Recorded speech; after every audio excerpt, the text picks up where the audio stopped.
Taxil.com के YouTube channel पर मैं सी एस सतबीर सिंह आपका स्वागत करता हूं। चलिए डिस्कस करते हैं कि ई वे बिल को आपको जीएसटी पोर्टल पर किस प्रकार बनाना है। आइए समझ लेते हैं कि आपको ई वे बिल को जनरेट किस प्रकार करना है। जब आप ई वे बिल के ऑप्शन को क्लिक करेंगे लेफ्ट हैंड साइड पे, वहाँ पे आपको जनरेट ई वे बिल पर क्लिक करना है। जैसे भी ही आप जनरेट ई वे बिल पर क्लिक करेंगे तो आपके सामने एक पॉपअप विंडो ओपन हो जाएगी।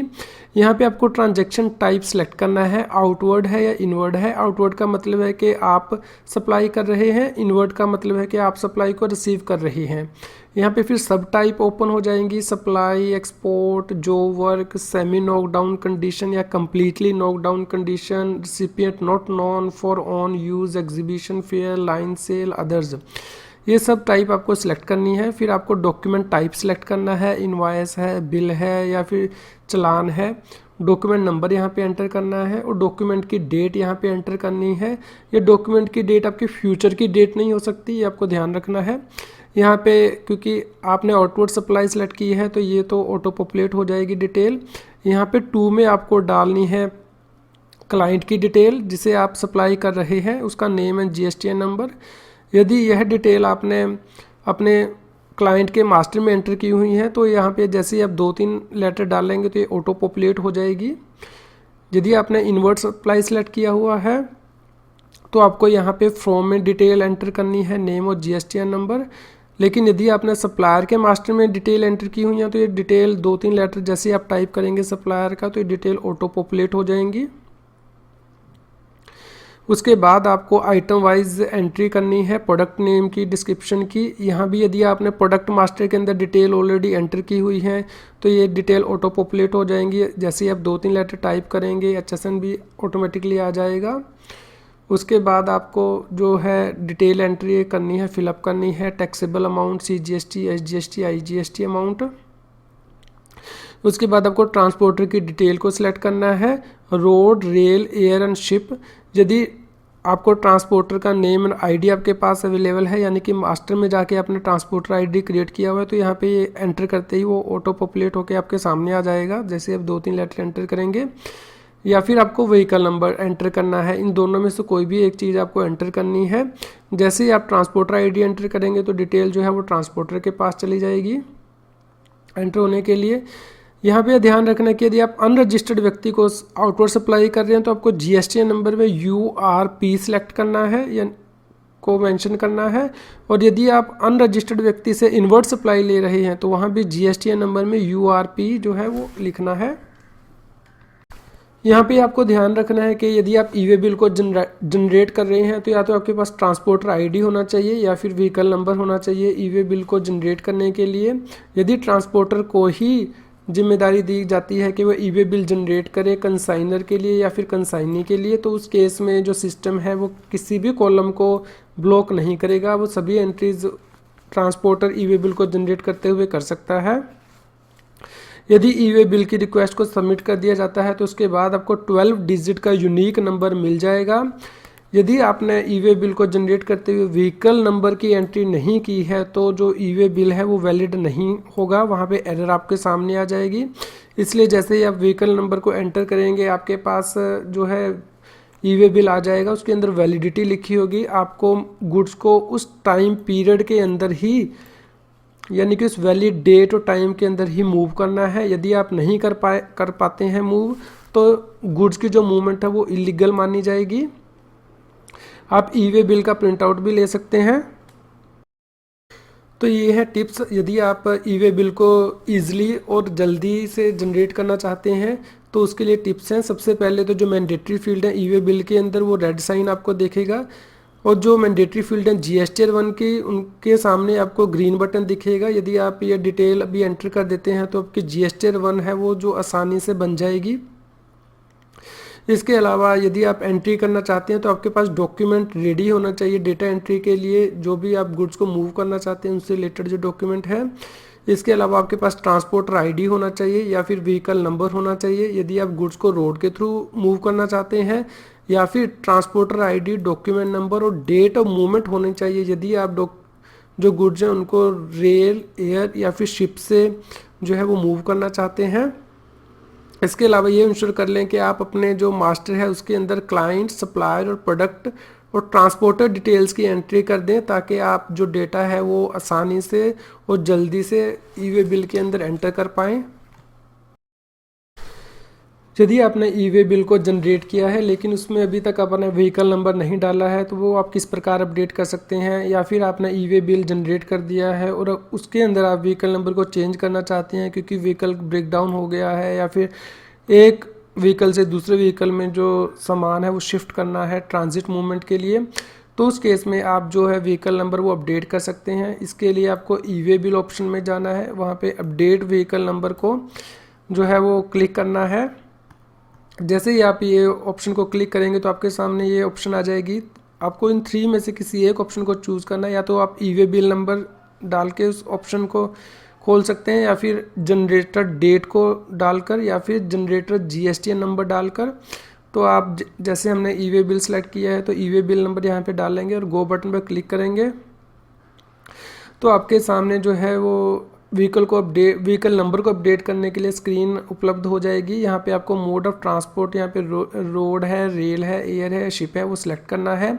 यदि आप रोड है तो आपको व्हीकल नंबर डालना है, यदि रेल, एयर और शिप है तो आपको यहाँ पे व्हीकल नंबर के बजाय ट्रांसपोर्टर का जो डॉक्यूमेंट नंबर है वो यहाँ पे एंटर करना है। उसके बाद आपको फ्रॉम द प्लेस सिलेक्ट करना है एंड स्टेट को सिलेक्ट करना है और रीज़न देना है, और आप रिमार्क्स कॉलम में भी एंट्री कर सकते हैं। इसके बाद आपको सबमिट करना है। ई वे बिल को जनरेट करते हुए जो ज़रूरी बातें आपको ध्यान में रखनी है वो ये है कि ई वे बिल के ऊपर यदि व्हीकल नंबर नहीं मेंशन किया गया है तो जो मूवमेंट है गुड्स की वो वैलिड नहीं होंगी। इसलिए आपके लिए ज़रूरी है कि आप ई वे बिल के ऊपर जो है सही से व्हीकल नंबर को मेंशन करें। यदि एक बार ई वे बिल जनरेट हो जाता है तो किसी भी गलती के कारण आप इसको एडिट नहीं कर सकते हैं, लेकिन हाँ आप 24 आवर के अंदर आप इसको कैंसिल ज़रूर कर सकते हैं। ई वे बिल के अंदर व्हीकल नंबर को आप कितनी भी टाइम जो है वो अपडेट कर सकते हैं, यहाँ पे कोई नंबर ऑफ़ टाइम्स की रिस्ट्रिक्शन नहीं है। व्हीकल नंबर को आप एनी नंबर ऑफ़ टाइम्स जो है ई वे बिल के अंदर अपडेट कर सकते हैं। जब भी डिपार्टमेंट के ऑफिसर आपके ई वे बिल को चेक करेंगे उसके अंदर जो आपका लेटेस्ट व्हीकल नंबर है वो मेंशन होना चाहिए ई वे बिल के अंदर। यदि आप बल्क में ई वे बिल को जनरेट करना चाहते हैं, यानी कि आपके पास बहुत सारे ई वे बिल्स हैं और एक ही बार में आप उनको अपलोड करना चाहते हैं, तो उस केस में जो बल्क ई वे बिल की फैसिलिटी आप यूज़ कर सकते हैं। इसके लिए आपके पास EWB बल्क कन्वर्टर होना चाहिए या फिर एक्सेल फाइल होनी चाहिए, जो कि ई वे बिल की जो एक्सेल फाइल है उसको जेसन फाइल में जो है वो कन्वर्ट कर दे। इस ऑप्शन को एक्सरसाइज करने के लिए आपको ई वे बिल ऑप्शन पर जाना है जो आपकी लेफ्ट हैंड साइड की स्क्रीन पे दी गई है। उसके बाद आपको जनरेट बल्क ऑप्शन पर क्लिक करना है और यहाँ पे जो अपलोड जेसन फाइल है उसको यहाँ पे आपको अपलोड करना है। अपलोड एंड जनरेट बटन पर क्लिक करना है। जैसे ही आप ये अपलोड कर देंगे तो उसके बाद ये आपके ई वे बिल नंबर हर एंट्री के लिए जनरेट हो जाएंगे। यदि यहाँ पे एरर है तो एरर मैसेज आपके सामने आ जाएगा। यदि ट्रांसपोर्टर मल्टीपल कंसाइनमेंट लेके जा रहा है एक सिंगल व्हीकल के अंदर, तो कंसोलिडेटेड ई वे बिल भी जनरेट किया जा सकता है। यदि consolidated e way bill generate किया जाता है तो उस केस में ट्रांसपोर्टर के पास सिर्फ एक ही सिंगल डॉक्यूमेंट होगा, ना कि मल्टीपल डॉक्यूमेंट हर कंसाइनमेंट के लिए।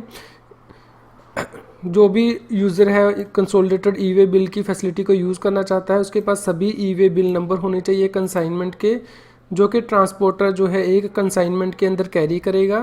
इस ऑप्शन को एक्सरसाइज करने के लिए आपको कंसोलिडेटेड EWB ऑप्शन पर क्लिक करना है, वहाँ पे जनरेट न्यू पर क्लिक करना है। जैसे ही आप ये बटन क्लिक करेंगे तो आपके पास consolidated e way bill form का जो फॉर्म है वो ओपन हो जाएगा। यहाँ पे आपको मोड सेलेक्ट करना है, रोड, रेल, एयर और शिप। फिर आपको फ्रॉम स्टेट सेलेक्ट करनी है, व्हीकल स्टार्ट कहाँ से होता है वो सिलेक्ट करना है, व्हीकल नंबर यहाँ पे डालना है और ई वे बिल नंबर आप यहाँ पे डाल सकते हैं। ये जो प्लस बटन दिया गया है इससे आप जो है और कंसाइनमेंट्स हैं वह भी यहाँ पे ऐड कर सकते हैं। आपको यह ध्यान रखना है कि ये कंसोलिडेटेड ई वे बिल तभी जनरेट किया जा सकता है यदि आप जनरेटर हैं या फिर ट्रांसपोर्टर हैं ई वे बिल के, तो आप consolidated e way bill generate कर सकते हैं। अदरवाइज सिस्टम आपको कंसोलिडेटेड ई वे बिल को जनरेट करने की ऑप्शन अलाउ नहीं करेगा। जैसे ही आप ये consolidated e way bill generate कर लेते हैं तो आपके पास ये स्क्रीन ओपन हो जाएगी, यानी कि consolidated e way bill number, date, transporter ID, vehicle number, from, और इसके अंदर जितने भी ई वे बिल एक कंसाइनमेंट के अंदर जा रहे हैं, उस व्हीकल के अंदर जा रहे हैं, उसकी डिटेल यहाँ पे आ जाएगी। कंसोलिडेटेड ई वे बिल के अंदर आपको व्हीकल नंबर किस प्रकार अपडेट करना है, उसके लिए आपको कंसोलिडेटेड EWB के ऑप्शन के अंदर जाना है। लेफ्ट हैंड साइड में जो आपकी स्क्रीन पे है वहाँ पे आपको व्हीकल अपडेट की ऑप्शन को क्लिक करना है। यहाँ पे आपके पास स्क्रीन आएगी, यहाँ पे आपको या तो कंसोलिडेटेड EWB नंबर के थ्रू आप इसको आगे जा सकते हैं, या फिर आपको जनरेशन डेट के अकॉर्डिंग आपको यहाँ पे ये ऑप्शन को चूज़ कर सकते हैं और गो बटन पर आपको क्लिक करना है। जैसे ही आप गो बटन पर क्लिक करेंगे तो आपके सामने स्क्रीन आ जाएगी। यहाँ पे आप जो है मोड ऑफ ट्रांसपोर्ट सेलेक्ट करेंगे, रोड, रेल, एयर और शिप, और यहाँ पे व्हीकल नंबर एंटर करेंगे। From place select the state, select region and then enter the remark and then you will submit this form.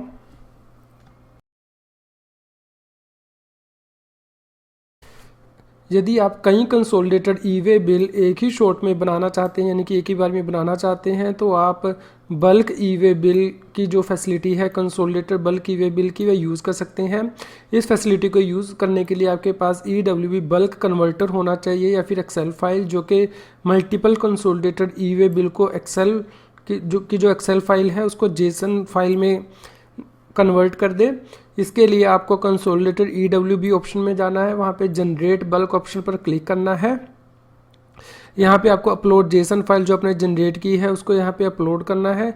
जैसे ही आप ये फाइल अपलोड कर देंगे तो आपके पास स्क्रीन आएगी जो कि ये बताएगी कि आपने जो consolidated e way bill upload किए हैं उसकी डिटेल आपके सामने आ जाएगी।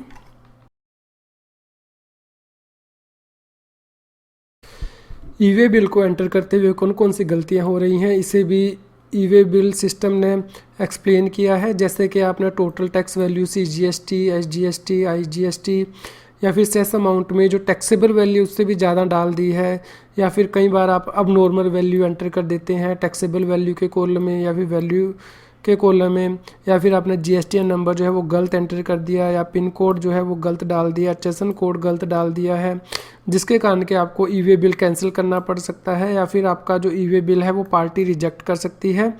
इस केस में जो बेस्ट प्रैक्टिस है वो आप फॉलो करें। सबसे पहले तो आप जो क्लाइंट है या फिर कस्टमर है उसका मास्टर क्रिएट कर लें और सप्लायर का मास्टर क्रिएट कर लें, जिससे कि आपकी जो प्लेस, स्टेट, GST नंबर और पिन नंबर की जो मिस्टेक है वो नहीं होगी। आपको सिर्फ एक बार ये डेटा एंटर करना है मास्टर में। आपको अपने प्रोडक्ट का मास्टर भी क्रिएट कर सकते हैं, जिससे कि आपके HSN code, rate of tax और यूनिक क्वांटिटी कोड की जो एरर है वो नहीं होगी। आपने ई वे बिल को सबमिट करने से पहले अच्छे से वेरीफाई कर लें।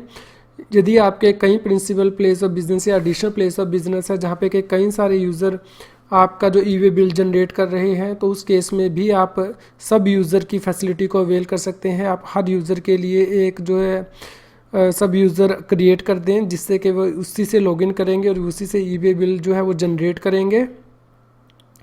इसके अलावा आप जो दूसरी फैसिलिटी हैं उनको भी अवेल कर सकते हैं, जैसे कि SMS बेस्ड या एंड्रॉयड बेस्ड ई वे बिल मैनेजमेंट सिस्टम। और यदि आपकी फॉर्म बहुत बड़ी है तो आप API इंटरफेस को भी इनेबल कर सकते हैं, जिससे कि ऑटोमेटिकली जो है ई वे बिल नंबर आपकी इनवॉइस के ऊपर जो है वो लग जाएगा। इस फैसिलिटी को लेने के लिए आपको डिपार्टमेंट से कॉन्टैक्ट करना होगा।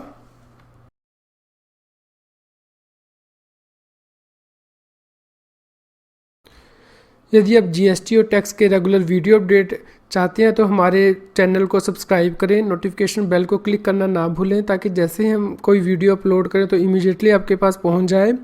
यदि आप GST के नोटिफिकेशन, सर्कुलर और आर्टिकल्स को अपनी ईमेल पर मंगवाना चाहते हैं तो हमारे न्यूज़लेटर को सब्सक्राइब करें। इसका लिंक इस GST न्यूज़ की वीडियो डिस्क्रिप्शन में भी दिया गया है। GST के यदि आप नॉन कॉम्प्लायंस, इंटरेस्ट, पेनल्टी से बचना चाहते हैं तो हमारी प्लेलिस्ट को रेफ़र करें इस चैनल की, जहाँ पे कि GST के न्यूज़, टिप्स और वीडियो ट्यूटोरियल दिए गए हैं। Thanks for watching this video.